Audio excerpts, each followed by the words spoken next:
The restaurant buzzed with the sharp clink of glasses, low chatter, and candlelight flickering on polished tables.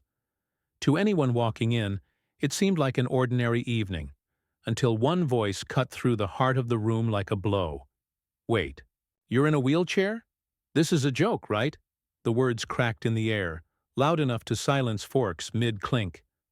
Heads turned all at once toward the corner booth where a woman sat, tall in spirit though bound to her sleek custom chair.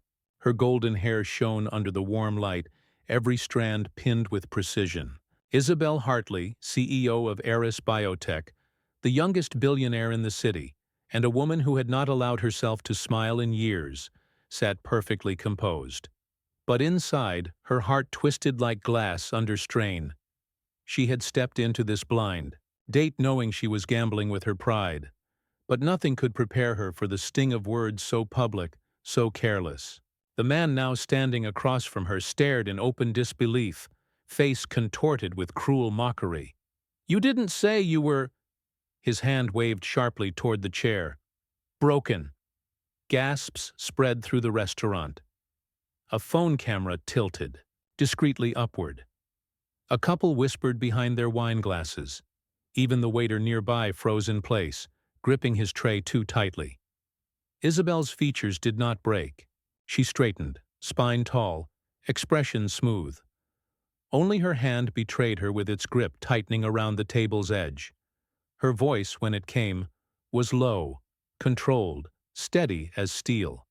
"I didn't think I had to explain that." She paused, eyes like polished stone. "I came for a conversation. If you were looking for a fantasy, I'm not it." The man gave a sharp, dismissive laugh. He wanted every eye in the room on him, not her. "You're right," he sneered. "You're not. I thought I matched with Isabel Hartley, the CEO, the biotech genius, the billionaire. Not some sympathy case." There it was.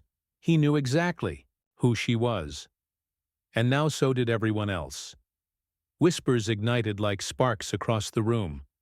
A young woman mouthed, "Is that really her?" from behind her menu. A phone rose higher, already recording. Isabel stayed motionless, every inch of her refined suit and styled hair radiating power. But deep within, she felt stripped raw, like a child again, placed under a spotlight she hadn't asked for. "Blind date disaster," someone muttered close by. Her fingers moved toward her bag. If dignity insisted, then she would leave alone. She was used to that, until a voice cut across the room. Calm, steady, grounding. "I think that's enough." Every head turned. By the entrance, a tall figure stood in scuffed denim and dust-worn boots. His jacket was faded, his jaw lined with stubble, his presence quiet but unshakable. He didn't shout. He didn't grandstand. He simply walked straight. Across the floor, slow and deliberate, eyes fixed not on the man who mocked her, but on the woman who sat, silent and proud, in the booth. He stopped at her side, lowering a hand with gentle assurance to the back of her chair. His voice lowered, warm enough to hear but soft enough to carry only to her. "Are you ready to go?" Isabel blinked. For a heartbeat, she thought, this must be another cruelty, another setup, another joke. But the look in his eyes shattered that doubt. Not pity, not agenda, only an unshakable steadiness, like someone who had chosen to stand next to her simply because it was right. She nodded, small but certain. He straightened, glancing at her insulter with a look cold and unshaken. She deserves better, and without waiting for approval or applause, he began pushing her chair toward the door, guiding her out with quiet resolve. No one moved to stop them. No one dared. The restaurant was left in stunned silence, an audience holding their breaths as a man showed them that true strength did not require raised fists or raised voices. Outside, the city air smelled of rain on cooling asphalt. The night was quiet, but alive, a soft drizzle in the distance carrying the kind of freshness that made even hard days feel reset. Isabel felt the rigid tension in her shoulders drain, little by little, as though this stranger's calm had spilled into her veins. On the sidewalk, he let go of the handles. He didn't hover. He didn't fuss. He simply rubbed the back of his neck awkwardly, words measured. "I'm sorry," he said. "I didn't mean to interrupt. I just couldn't watch that happen." She looked up, seeing him in fuller measure. Now, the dusty jacket, grease-stained collar, tired but honest eyes, calloused hands that spoke of work over privilege. Quietly, she said, "You don't even know me." He lifted a shoulder in the smallest shrug. Didn't need to. That was all. Just words stripped bare of pretense. For the first time in longer than she could remember, Isabel's chest loosened. She let out a gentle breath. "Thank you."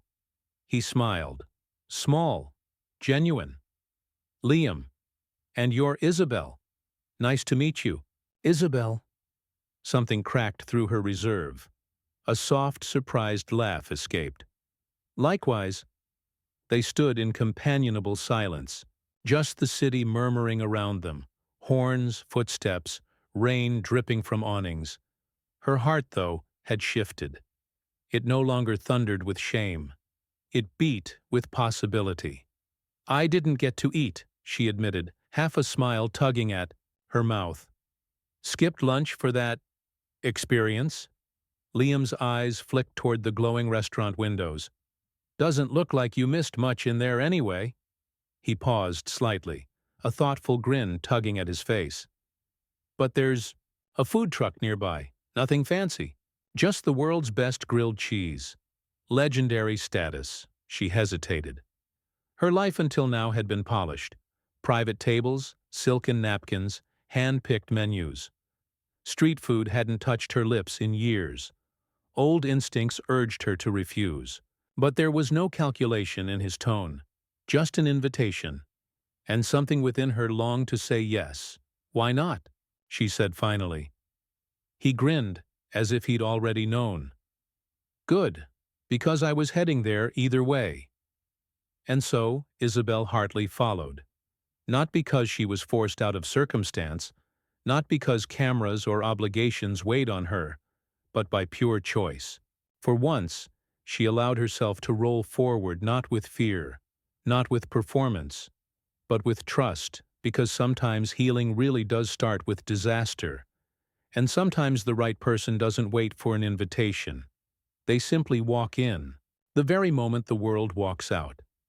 The evening breeze carried the faint scent of rain-soaked asphalt as Isabel wheeled slowly down the quiet street. Liam walked beside her, hands tucked into the pockets of his jacket. He didn't hover. He didn't push unless she asked.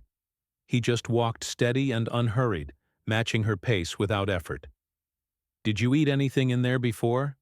He trailed off, his voice careful. She shook her head, a small smile tugging at her lips. "I didn't exactly have the chance." He chuckled softly. "I didn't think so. There's a street vendor a couple of blocks away. Nothing fancy, plastic chairs, paper plates, but their grilled skewers are worth it. Want to give it a try?" Her instinct was to refuse. She was used to private dining rooms, curated menus, the weight of expectation. Street food was something she hadn't touched in years. But the warmth in his tone, casual and without pressure, made her pause. "Why not?" she said. "Good," he replied, a smile breaking across his face. "Because I was already heading there." They turned the corner and found a modest food stall lit by strings of yellow bulbs. The scent of garlic, soy, and roasted meat filled the air. Families sat on mismatched stools, laughter and clinking bottles weaving through the night. Isabel felt strangely out of place, and yet oddly at ease. Liam ordered for them both 2 skewers, fried dumplings, and a bottle of sparkling water. When the plates arrived, the server leaned clumsily and a streak of thick sauce slipped from the skewer, splattering across Isabel's shoe and ankle. She froze. Heat flushed her face. This was the kind of accident she dreaded, moments that magnified her chair, her difference, her inability to maneuver quickly. She braced for awkward apologies, for the server's flustered pity, for Liam's uncomfortable silence. Instead, Liam calmly reached into his jacket pocket and pulled out a folded cloth rag, the kind a mechanic might always carry. "Hold on," he murmured.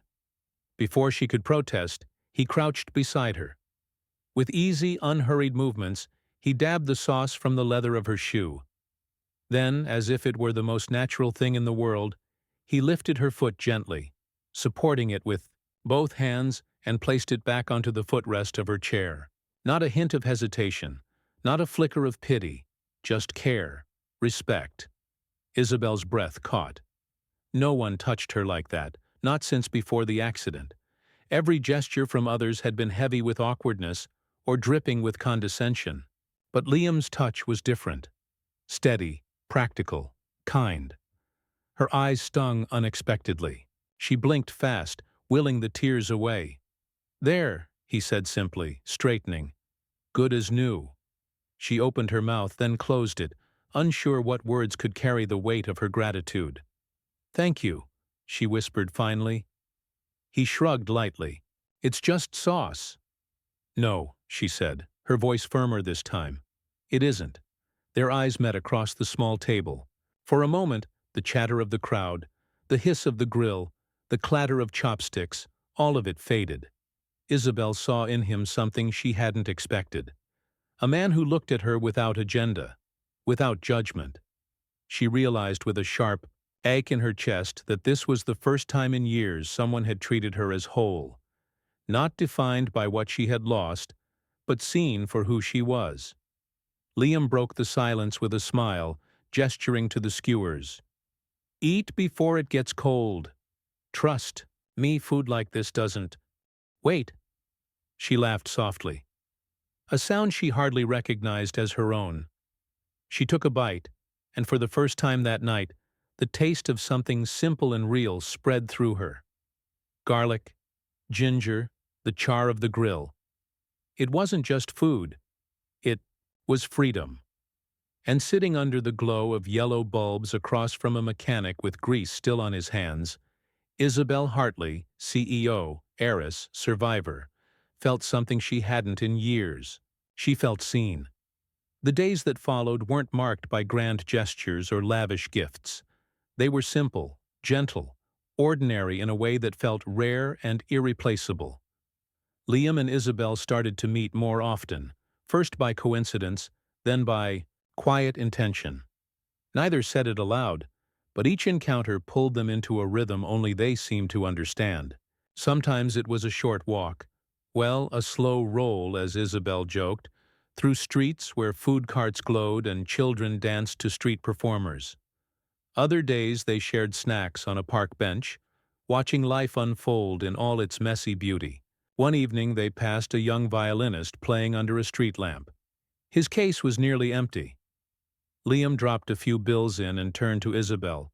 "Want to sit for a while?" She nodded. They didn't speak much. The music filled the silence between them, and as the final note faded, Isabel noticed her hands were clasped in her lap, not out of habit or anxiety, but because she had let her guard down. Every shared moment became a quiet thread in something delicate, slowly forming. At a cinnamon bun stall, Liam reached over and wiped a bit of powdered sugar from the corner of her lip. She froze at first, then laughed loud and free. "I used to hate that," she said. "People touching my face like I couldn't do it myself. But it doesn't feel like that." "Like what?" he asked. "Like pity." He didn't reply, but his eyes said everything. That night Isabel came home and opened her sketchbook for the first time in 5 years. Her hands moved with unexpected purpose. She drew Liam, crouched under a streetlight, sleeves rolled up, tools in hand, helping a stranger with a stalled engine. She captured the quiet focus in his eyes, the strength in his posture. There was no performance in him, no ego, just care. When she showed him the drawing a few days later, he stared at it for a long time. "No one's ever drawn me before," he said, barely above a whisper. Something about his voice, genuine, disbelieving, hit her hard. She had been painted, interviewed, followed by cameras, But Liam had lived in the corners, unseen. "Then I'm glad. I was the first," she said. He smiled, small, shy, and handed the drawing back like it was something fragile. They spent an afternoon at a neighborhood festival watching kids run with balloon animals and old couples sway to a jazz band. On the way back to her place, Liam hesitated, then pulled something from his jacket pocket. "I got you something," he said. She tilted her head. "Another cinnamon bun?" He laughed. "Not this time." He held out a small hand-tied bouquet of wild daisies, a little uneven, a little sun-wilted, real. Tucked between the stems was a folded piece of notebook paper. Isabel unfolded it, her hands trembling. In his raw handwriting were the words, "You deserve to be seen as you, not as a chair." She didn't speak. The tears came quietly. For years she'd been admired, obeyed, even feared, but not seen. People noticed the CEO, the headlines, the wheelchair. Liam saw Isabel. Not her company, not her past, not her limitations, just her. When she looked up, Liam's face was unreadable, unsure if he'd said too much, but she didn't let him wonder for long. "That's the most beautiful thing anyone's ever said to me," she whispered. He nodded, voice soft. "It's the truth." As the sky darkened and string lights flickered on around them, Isabel leaned her head gently on his shoulder. She didn't know where this was going. She didn't know how long it would last. But for the first time in years, her heart felt full, and the world, once cold and sharp, began to feel warm again. The night was unusually still, the kind of stillness that made every soft sound feel closer, more intimate. They sat side by side on the rooftop of Liam's apartment building, legs stretched out, backs resting against old lawn chairs that creaked with each breath. A Bluetooth speaker hummed low beside them, soft jazz and acoustic covers blending with the wind. Liam handed her a cup of warm cider, his fingers brushing hers briefly. Isabel murmured a quiet thank you, her voice nearly lost to the breeze. He didn't speak. He never pushed her to. They sipped in silence until the song changed and Isabel finally spoke. Not with grand declarations, but with a memory. "My mother loved this song," she said softly. She used to sing it while brushing her hair. "Every night, same time, same melody." Liam turned slightly toward her, listening. "I was 15 when I told her I didn't want to sing anymore, that I wanted to study business instead of music. She didn't argue, just said, 'Whatever you do, do it with your whole heart.' A faint, sad smile tugged at her lips. And I did. I built the company, broke records, became CEO. I did it with everything I had. But she wasn't there to see it." The words hovered in the air. "I used to think that if I worked hard enough, succeeded loud enough, I could drown out the guilt, the emptiness." Liam set down his cup, silent. He didn't offer platitudes, just leaned back and whispered, "She already saw the part of you that mattered most." Isabel blinked, her throat tightened. "She did," she said quietly, "and I think I forgot who that girl was." Thessalence returned. Gentle, not heavy. Then Liam spoke. "I dropped out of college," he said. "Mechanical engineering. Had a full ride." She turned to him, surprised. "My sister had a kid, then a relapse. Drugs disappeared. My mom was already sick, so I stepped in. Got a job at the shop. Changed diapers between oil changes." He gave a dry chuckle. "Not exactly the life I pictured." Isabel reached out, touched his forearm, the first time she'd initiated contact. "That must have been hard." "It was," he said. "But he's everything now. That kid saved me." They stared ahead again. Two people who'd lost deeply and loved. Anyway, later that week, Liam texted, "If you're free tonight, I want to show you something." She was. He picked her up in his old truck, carefully, helping her into the passenger seat before loading her chair in the back. They drove quietly through winding roads, city lights fading behind them. When they stopped, Isabel's breath caught. The old stone bridge. "This used to be," she began. "Your favorite spot," Liam finished. "I know." Her eyes widened. "I looked up the places you mentioned once," he said. "You said you used to come here with your mom, that it was your dream to walk across it one day." Her voice cracked. "I can't walk it." "I know," he said gently, "but we can still cross it." He opened her door, brought out the chair, and wheeled her gently onto the path. The bridge wasn't long, but it arched in the middle. From the top, the river curved below, framed by trees that bowed like guardians. They stopped near the center. "I always imagined holding her hand here," Isabel whispered. "Thought maybe if I came back, I'd feel her again." Liam said nothing. He simply took her hand. Warm, steady. He squeezed it.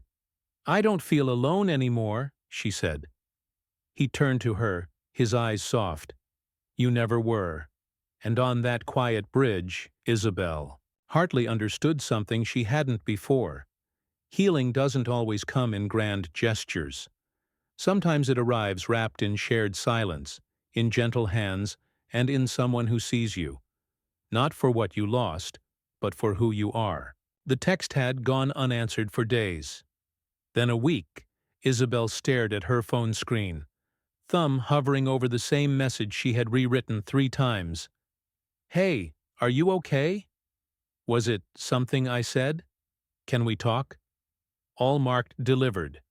None marked read. Liam had vanished.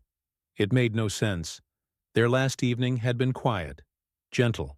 He had kissed her hand goodnight, whispered, "You matter." But now, nothing. She scrolled up the thread, reading old messages, like a woman trying to remember how happiness had once sounded. And then suddenly, a new message appeared.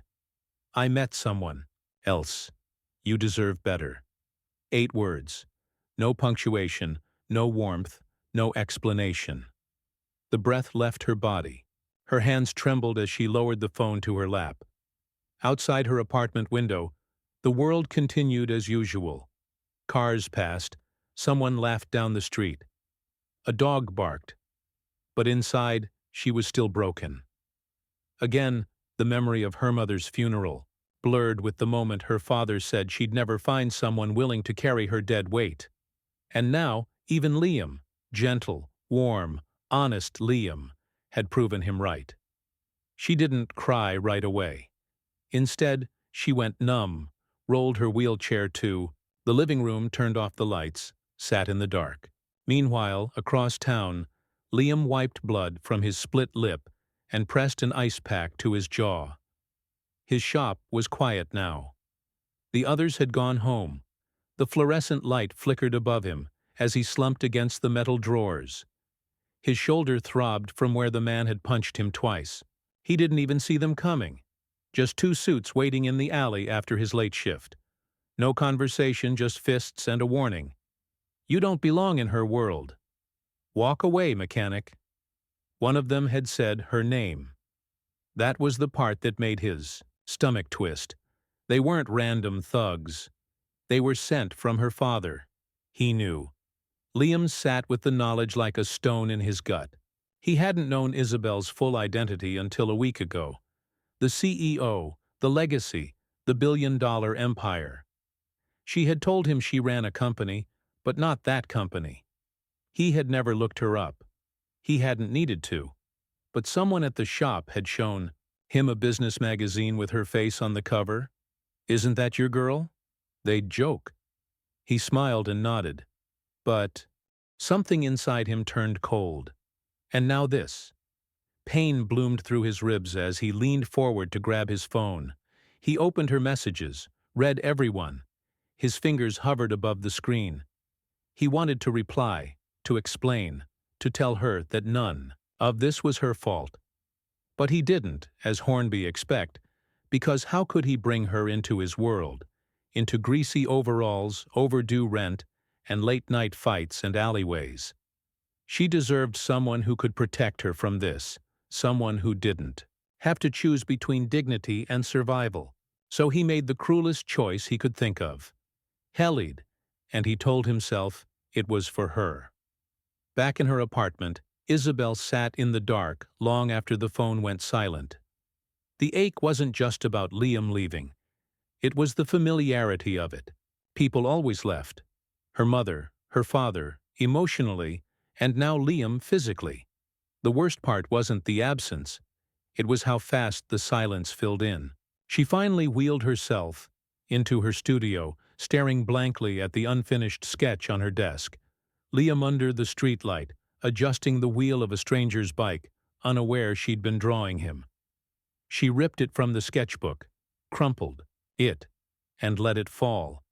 But even as it lay there, broken and wrinkled, she couldn't shake the memory of his hands lifting her foot so gently at that street food stall. No words, just care. She had trusted that, and now she wasn't sure what had been real. The rain was relentless. It came down in a steady curtain, drenching the empty streets and washing the city in a dull gray. Streetlights blurred into soft halos of gold as water streaked down everything. Rooftops, windows, pavement. Isabel didn't care. Her cardigan clung to her skin. Her hair, once elegantly curled, now lay plastered and heavy over her shoulders. Water dripped from her lashes, soaked through the blanket she had tossed over her legs before leaving the house. She didn't know where she was going, only that she had to move, had to breathe, had to feel anything but Thiacha clawing at her chest. The wheels of her chair spun slower with each block, dragging against the wet sidewalk. Her hands, pale and trembling, gripped the rims as she pushed forward. Each breath came sharp, choked. Rain mixed with tears until she couldn't tell one from the other. Liam's message echoed in her mind. I met someone else. The lie was too clean, too cold. It wasn't him. She knew it wasn't him. And yet the silence had been real. The absence, the abandonment again. Her throat ached with the weight of everything unsaid.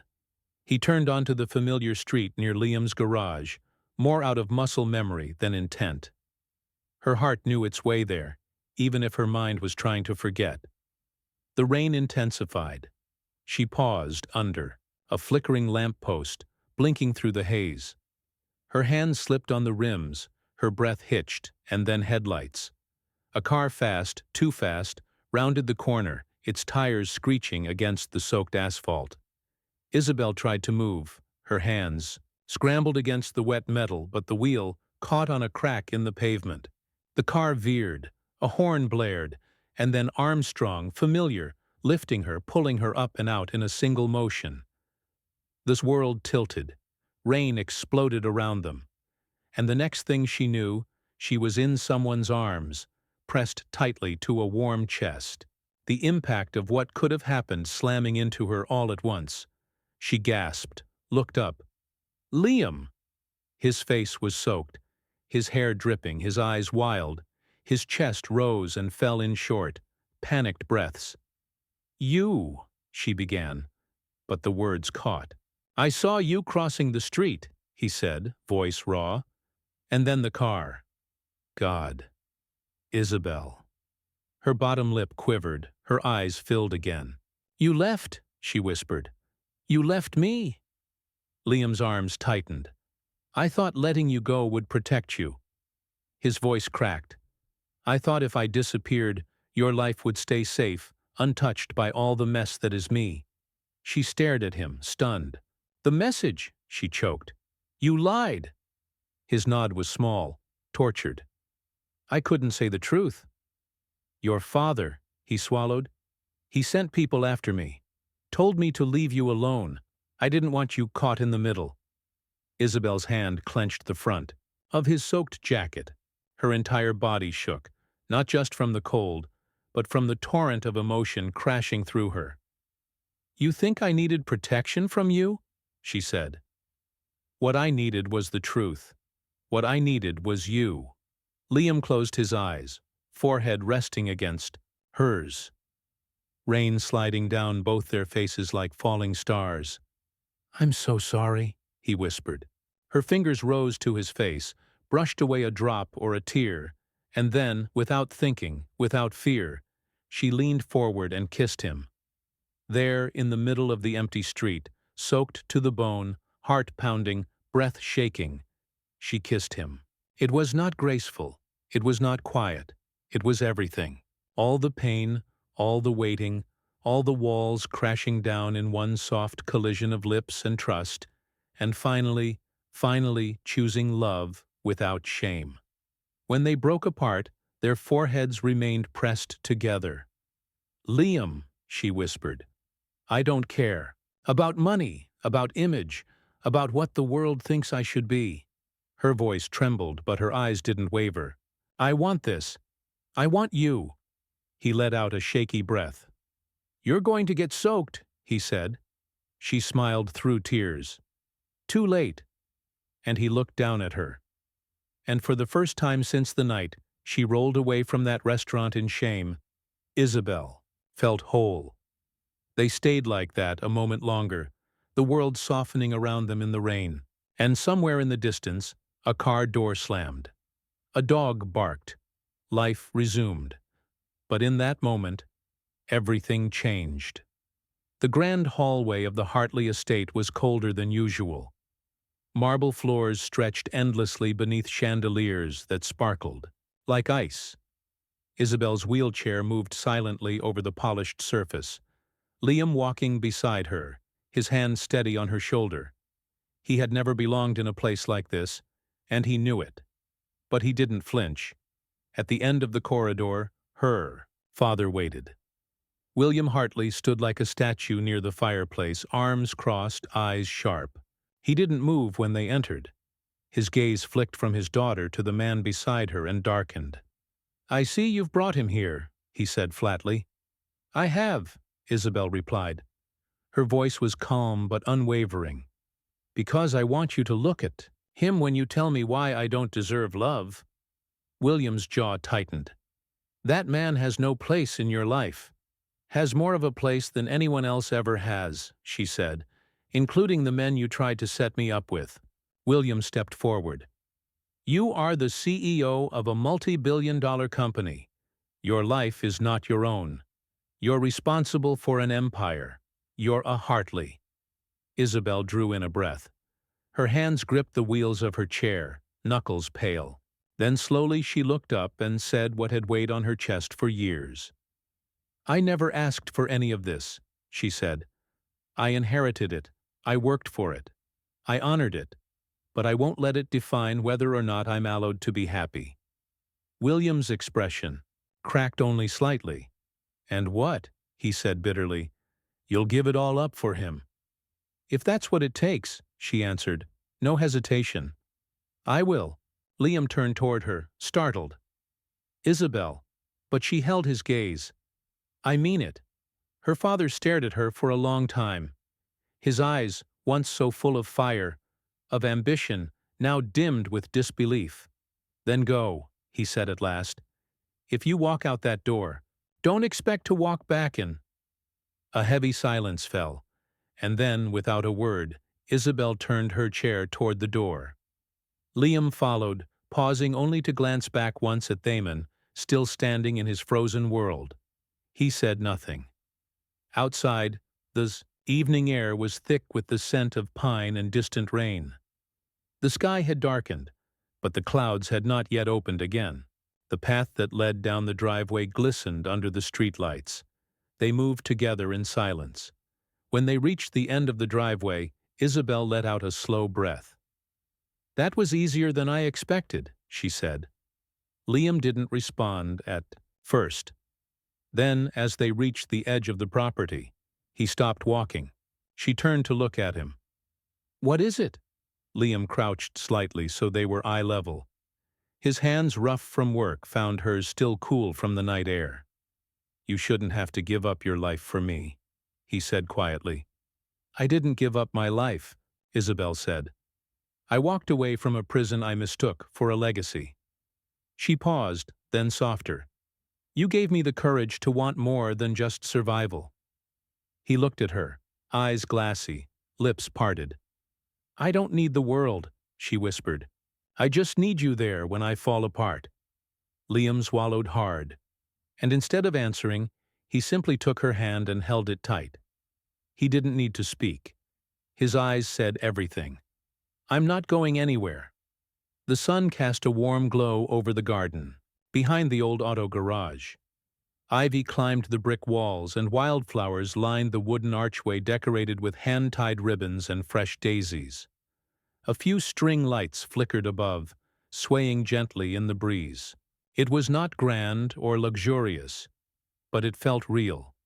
3 months had passed since Isabel Hartley walked away from her father's estate.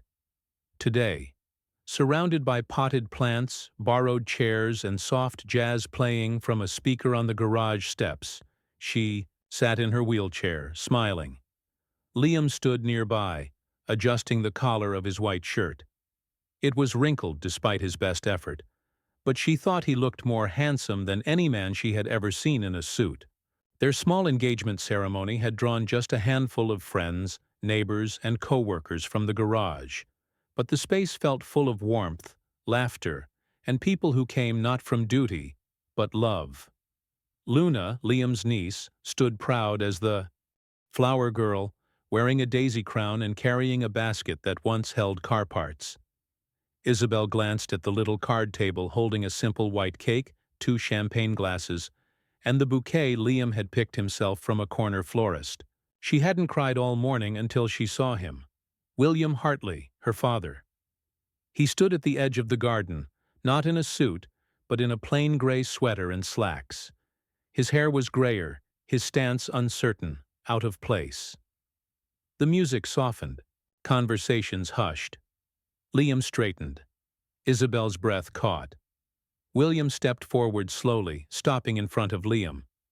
The silence was tight. Then he extended his hand. "Lover. That's all I ask." Liam stared, stunned, then shook his hand firmly. A wave of applause rose around them. Gentle. Genuine. William didn't smile, but his eyes flicked toward Isabel, glassy and searching. It was enough. She looked away, blinking hard. Later, after the cake was cut, and the guests wandered off to the benches in the backyard, Liam approached with a quiet grin and held out his hand. "Come with me," he said. She tilted her head. "Where?" He only smiled and guided her wheelchair down a narrow path, behind the garden leading toward the beach, beyond the property. It wasn't famous, just a quiet stretch of sand where the water kissed the shore in slow, rhythmic waves. At the edge, he stopped. "Are you sure?" she asked. He nodded, then knelt in front of her. With gentle strength, he helped her stand. Her legs trembled, but his arms held steady. She leaned into him, fingers gripping his shoulders, his hand firm at her waist. The sand was soft beneath her bare feet, cool and grainy. It clung to her skin like memory. Isabel gasped. Tears blurred her vision. "I haven't felt this since." "You don't have to say it," he said. They stood like that for a long while. Her first steps on sand in over 5 years, each one small, but hers. She looked up, cheeks wet with quiet tears. "You caught me when I was falling," she whispered in every way. He brushed her hair from her face. "And I'll be here every step after." She pressed her forehead to his. "I love you. I love you more." The breeze rolled in, salt and softness in the air. The waves whispered. Together they took another step. No audience, no spotlight, just the beach, the breeze, and the beginning of something new. And in that moment, under the wide-open sky, Isabel Hartley finally felt what she had been chasing for years. Peace, and the courage to believe this wasn't an ending. It was a beginning. Thank you for being here with Isabel and Liam, Astery, of healing, love, and second chances. If it touched your heart, tap the H button to support more stories that matter. Don't forget to subscribe for more heartfelt journeys that remind us, even in our most broken moments, love can find a way. Until next time, stay soft, stay brave, and never stop believing in the quiet power of love.